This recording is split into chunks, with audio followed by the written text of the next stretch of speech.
On the streets of London's historic jewellery district, Hatton Garden, shoppers are browsing but not necessarily buying.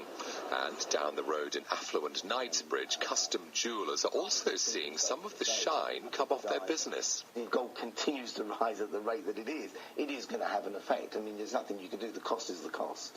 DavidLaw designs bespoke engagement and wedding rings and says the rising cost of gold means he's having to tailor his jewellery to match customers' expectations.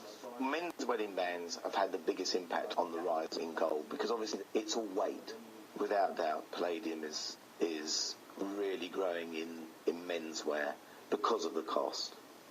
It's a lot less expensive.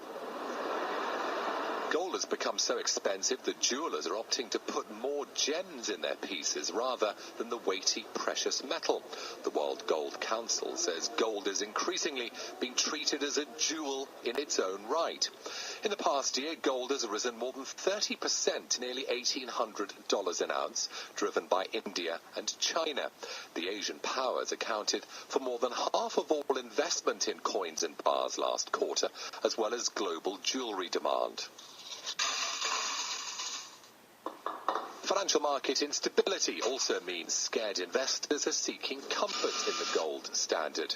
There's even specialist vending machines springing up in London's shopping malls. But analysts are divided on where gold will go. We have called for a seven-year price range of around $1,500 to $2,000 per ounce at the same time. So within that range, I do see that you could have relatively steady support.